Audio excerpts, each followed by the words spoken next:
Hello everyone, good morning and welcome to CPD Breakfast for Thursday, May the 6th. And today we're going to be talking about and thinking about the importance of feedback.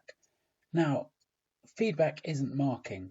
I think it's important to make sure you've got a good distinction in your head between the two of them, because feedback is absolutely essential to great teaching and learning. And in fact, I'd say most human experience. Marking and correction and grading and scoring do build into that, but they're not feedback. They're some of the systems and behaviors that feed into feedback.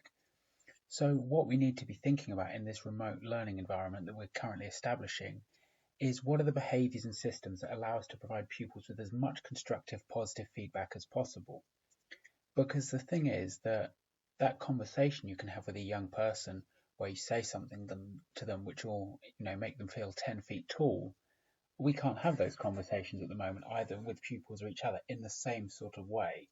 It has to be much more systematic, doesn't it, in the processes? So just some ideas and examples to think about today in terms of how we use R points, Microsoft Teams, quizzes, whole class feedback, and I'm afraid to say the great bugbear of the teaching profession, marking, to help build to this final point, to think about that feedback is all about purposeful relationships.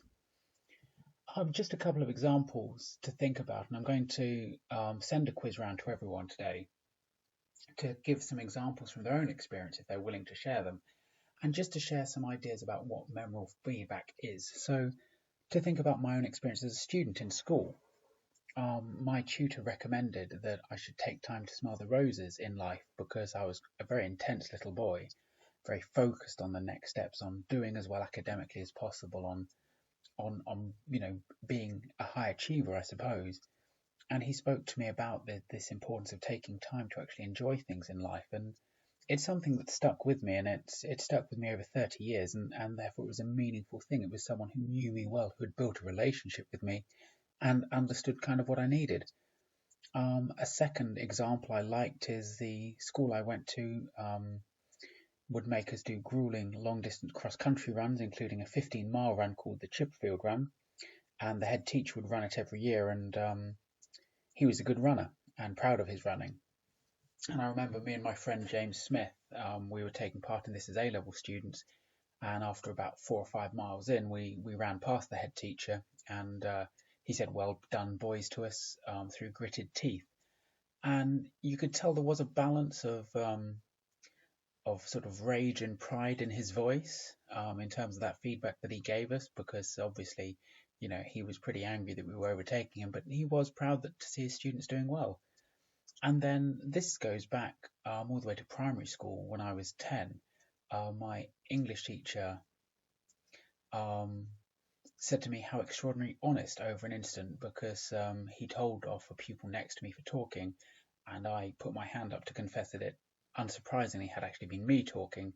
And he said that to me, and it's always stuck with me. And I suppose I'm just giving these examples to think about how meaningful pupils find what we say. We often underestimate the absolute value of what we say to pupils and what an impact it has on them. And so I think we have this amazing opportunity at the moment to really impact on their lives in a positive way through the kind of feedback we give. As a teacher, some examples of memorable feedback I've received or I've been involved in. My first in observation as an NQT in a very tough inner city London school, a lesson which had not gone well, to say the least. The observer told me that perhaps I'd be better off in a nice suburban grammar school, words that stuck with me and made me more determined, which I don't think was actually their intention.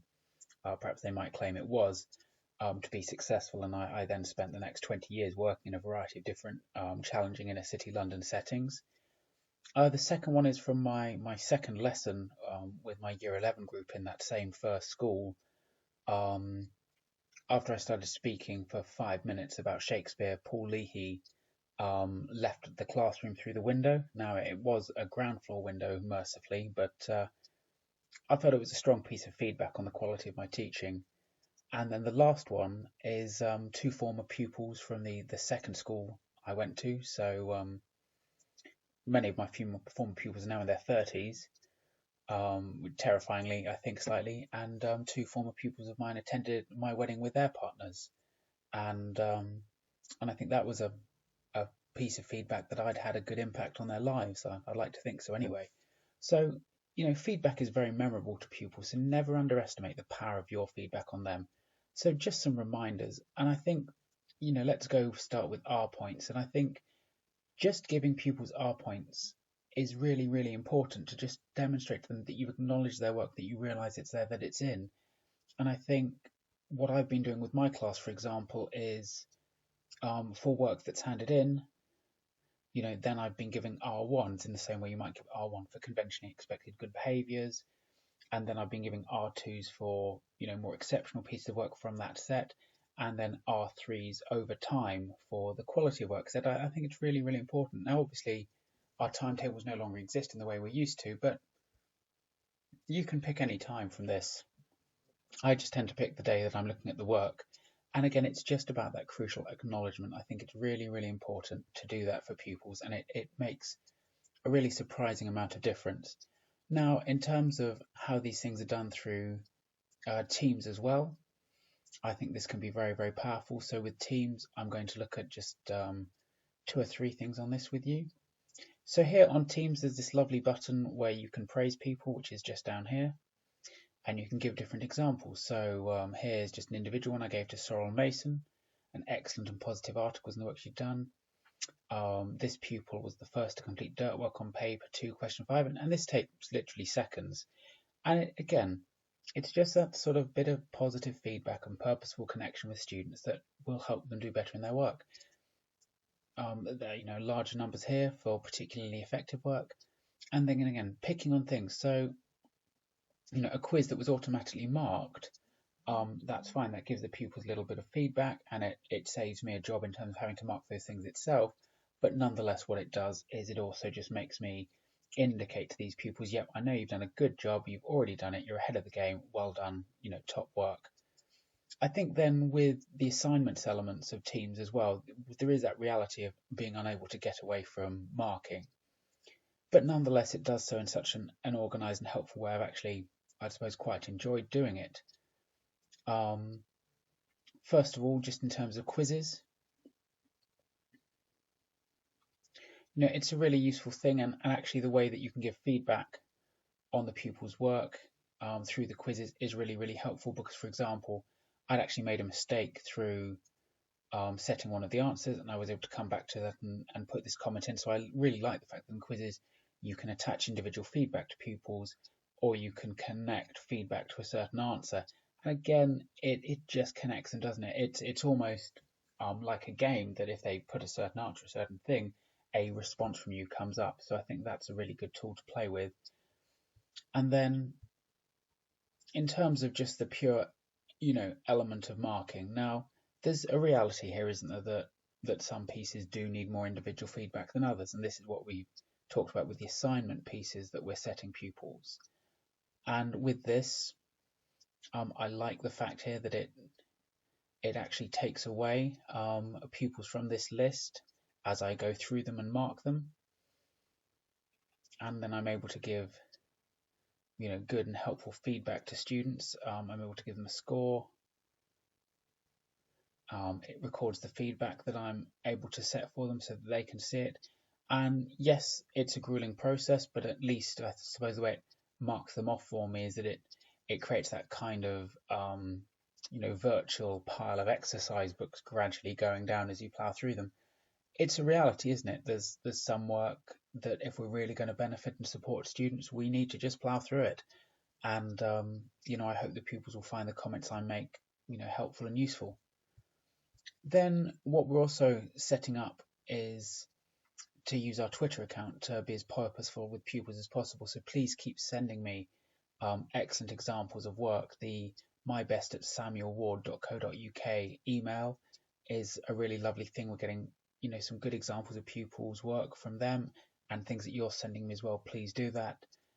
Every week we'll have a student of the week, teacher of the week, and teaching idea of the week. So this week, the amazing English department's Inspector Calls performance. That's quite something to see. It's absolutely brilliant.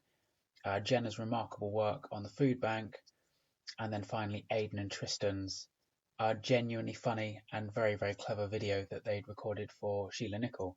So, all these sort of things build this sense of feedback and praise. And then think about the examples that we've got from our colleagues. Look at what people have done on YouTube. So to just some screenshots, some examples. So this is from Pippa Letts working with Year 9. This is a lovely example of a whole class feedback type slide. Dirt focuses to look at across here. And then she's pulled out some individual pupils' comments. And again, think about how powerful that will be for those individual pupils. It's really, really important. Here, Freya George is giving feedback to pupils about their performance on a quiz, and here she's identified more general areas of praise and misconceptions for pupils. So again, I think that's really useful. Again, if you're one of those pupils doing those positive things, that will have a strong sense in you. Here we look at Dave Harwood's feedback on pupils' work in Year 7. And first of all, just having the work up is a really, really lovely thing. And again, the pupils will see their work there, will feel special, will feel proud of that work. And that's feedback, isn't it? That's really, really helpful for them. Then other ways to do it, if we look at what Gemma has recently done for geography, again, just a simple thing. Your graph should look like this, and then a really beautifully presented, clearly organized graph with additional notes around the side that pupils can look to imitate or compare their work with if they've not reached that stage with it. And then finally, an example from Nicola's feedback and dirt activity work for Year 10s, and when she's modelling it visually for themselves using an exercise book.